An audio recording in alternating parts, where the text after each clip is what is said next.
All right, Dan Meyer here, and I am back for part 2 of how to host a virtual summit, how to do virtual summiting with a VA.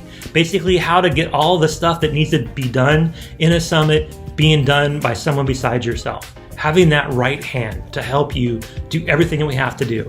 So basically in part 1, we talked about a lot of the things that go into a summit, why we do summits. Today we're going to focus on some of the things that happen during the summit. So basically if you need to do summits and you want to do even more effective summits, you want more ROI, pay attention today and check out the reasons, what reasons you need a VA during the summit itself. And if you haven't watched our previous video, go back and watch the first one, the part 1 of this virtual summit management video, to learn kind of why we should keep doing virtual summits, why they're important to our business. All right, so get ready. Here we go for part 2.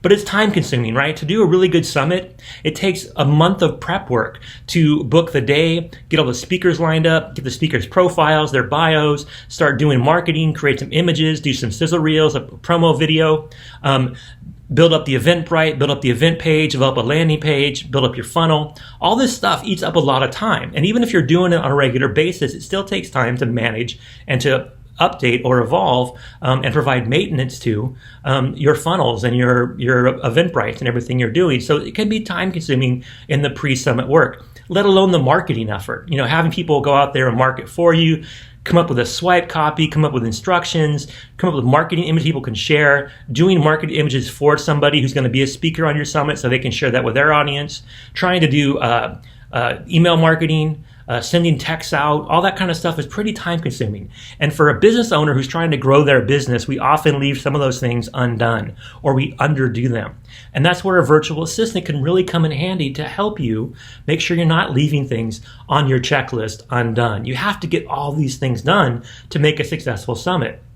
So think about how a VA can help you do that.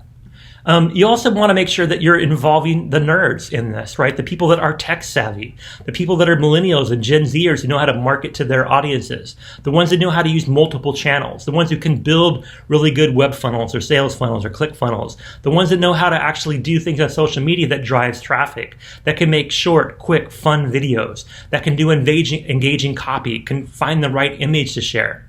When I do a summit, I have a virtual assistant who helps me do a couple different things. I have virtual assistants who cut videos for me. I basically just talk into the camera and record some content and boom, they make it into a video. I have VAs that can do graphic design work in Canva to be able to make quick, easy images of me at an event, a call to action, update on when things are, kind of a short summary of what I'm talking about. This is all the nerd side, right? This is all taking people that can do things virtually and having them do things for you. So when you make that checklist of what you need to do to be successful with your virtual summit, which things can you delegate? This is how I've become successful. I launched a business by myself 10 years ago, and it epically failed because I was by myself when I launched my first business. I had very unengaged partners who didn't manage money well, and boom, went belly up. But I learned so much from that first event, the first epic failure of mine. It was my first company. And what I learned is that you need people to help you. So having VAs to help you manage events is super crucial. I have been on over thousands of stages, over 1,000 stages for sure, probably close to 1,000 if you count schools I've spoken at, workshops I've done, corporate trainings I've done. I've been all over Southeast Asia and lately across the US doing summits up until COVID. And now I've been doing virtual summits pretty much at least 1 or 2 a week since COVID started. So I've been on a lot of stages. And this is the kind of thing I learned early on. You need a VA to help you manage your pre, during, and post-event ability to do the summit, whether you're a speaker or an organizer. If you're an organizer, you definitely need a virtual staff to help you do it. So basically, when you're doing your summit management, you want to think about all the things you can delegate to the VA. So come up with a list. Find the right VA. Find a VA who can do the things that you can't do or shouldn't do. What are the most time-consuming things for you when it comes to organizing a summit? Is it cutting video? Is it doing invites? Is it sharing on social media? Is it making graphic design images? Whatever it is, if you shouldn't be the one doing it because it takes up too much of your time or it's not something in your wheelhouse, something you're not super strong at, delegate that to a VA. And that's all the pre-work, right? When you get to the day of the summit, you should have a VA that's helping you manage the summit itself, right? The management piece is like, they should be there to kind of be your wingman. Let you focus on being the host, the MC, one of the keynote speakers, and let the VA be the one to answer questions in the chat, to welcome new VIPs, to introduce people, to kind of keep the flow going so you can focus on what you do best, which is delivering great content, and let the VA manage everything else around that event during the event itself. So when you do that, you're going to be able to be much more successful. And then you want to think about what kind of summit you want to do. There are free, paid, and freemium summits. A lot of people offer a free summit with VIP upgrades. Some people charge small amounts, and some people charge big amounts for summits. If you have the right list and you have the right speakers and you have the right message, you can charge for it. But by and large, summits are not designed themselves to make profit. They're designed themselves to be funnels to attract more leads and to broaden your message, to look for a bigger network, to join in with other speakers and be part of their networks. That's really why we do summits. If you want to use summits to make money, you've got to have the right talent. You've got to be professional. You've got to have a good list. So make sure you have those things before you start charging. Because if you've already done that and you've charged and you haven't made a lot of money, it's because you don't have the right things to be able to be doing that. So think more about how to offer something for free first, but then be able to monetize it down the road. That's how most people are doing it. And that's how most people consume summits. Very few people want to pay to attend something online. When you go to something online, you're expecting to be free. And if it's not free, it better be really worth it if you're going to get that person to ever come back or ever refer you. You want to think about the advantages of doing it live versus pre-recorded, or doing a combination of both, where you have some live and some pre-recorded. You should have some pre-recorded content ready to go in case a speaker doesn't show up or a speaker has technical difficulties. You don't want dead air, and you don't want to just ad-lib it. So having some pre-recorded content you can throw out there is good. It also breaks up the monotony of a speaker speaking directly for hours on hours, or even multiple speakers back to back to back. Having some pre-recorded content that can be a little more polished, a little more professional, a little more engaging than someone can do on the fly. You want to think about single day, part day, couple hours, multi-day. There's a lot of multi-day summits, and they generally seem to underwhelm because nobody wants to spend 8 hours a day every day for a couple days in a row at a summit. They're not going to be fully engaged. They might have it on, but be doing 5 other things at the same time. It's just not a good way to build engagement. So think about the best way for you to get your message out there, to line up the speakers you want, to deliver it in a time frame that makes sense for the people you're trying to engage with. That's really what you want to think about with that. And then when it comes to the pre-event, as I mentioned before, think about all the things you need to do, reaching out to speakers, making posters and short videos and blogging, making slides, pre-recorded marketing materials, doing email marketing, pushing out social media content, setting up an event website or a landing page or a funnel, doing opt-in, setting up an Eventbrite. It's a long list, right? Think about all those things. Think about the ones you can delegate to a VA.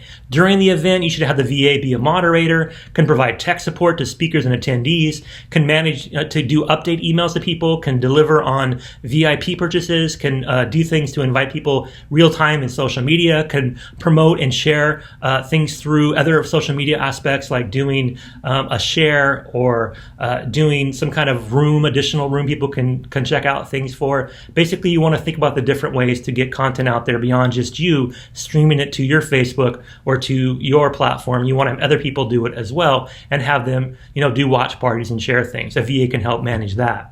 And then at the end of the event, after it's over, you want to do all the wrap-ups, the emails, get a feedback survey, do a freemium or upgrade pitch, send out thank yous for your speakers, send out gifts, offer the speakers the video, an edited version they can do on their social media that gives props back to you for organizing it.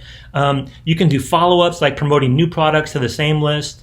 You can survey your list for new ideas. You can repurpose summit content in different venues. You can take all the summit speakers and put it on YouTube and push those out there. You can put them behind a paywall. As you can see, I can go on and on and on for the number of things that you should have somebody helping you do when it comes to a virtual summit. So basically there it is. These are all the things to think about. I went through a laundry list of things that need to be done pre, during, and post summit. Think about those things and figure out what you want a VA to be able to help you with. I have VAs that can do that for you. I have VAs that are well-versed in summit management that can do pretty much everything I've talked about on this video. You can get a package deal where you can get a VA with us for about $10 an hour. Having a VA is affordable. It offers a higher quality of service for your clients, for your attendees. And basically you have a virtual assistant who can be an expert in all the things that you don't have time to learn yourself. So when you do a virtual workshop, you do something in the online digital space where you're trying to bring together speakers and audience, think about how much that should cost you and compare that to what we can do, right? Hiring a Sonic VA virtual assistant, having one of their primary job functions, if not their only job function, is to help you manage your online speaking events. You can get that for $500 a month, right? $10 an hour to get somebody to work for you to be able to do a couple hours a day, every day, doing a wide range of stuff. This is in comparison to a lot of people out there that are offering management programs where they will do it for you. Those cost thousands of dollars. I've seen some people quote $9,500 to manage your online summit. Now, I'm sure they're going to do some things that are pretty amazing, I hope, but they're probably not going to do many more things than the VA can do. And the thing is, the VA is your VA. They do it the way you want it, and they're able to do things on your time frame. So that's super important. There's also courses out there you can take to learn how to do it yourself. So if you don't want to have it done for you, you want to do it for yourself, you can learn that too, but it takes up huge amounts of time. When you want to put together a summit, you want to think about how to delegate that stuff. So having a Sonic VA be the primary person doing your summit management for $500 a month is a pretty good deal. So that's our offer for you. If you're curious, go to sonicva.com, send us a message or drop a comment below. Sonic VAs basically help you focus on what you do best, which is speaking about your expertise, sharing your content, interacting with your network, talking to your customers, engaging with new customers, and doing the things out there to tell your story. That's what you should do. Everything else, managing your LinkedIn, doing media bookings, getting your book promoted, doing Facebook ads, setting up your YouTube channel, doing email marketing, doing a newsletter, your VA should do all that. So besides managing your summits, you could have a VA do any number of things that you want them to do. So that's Sonic VA. That's my talk for today. I hope it helped. Basically, now you can think about doing summits not by yourself, but with a right hand that will take away a lot of the things that you don't want to do, but have to be done to make the summit successful. So again, thanks for your time. Now go out there and have an awesome summit.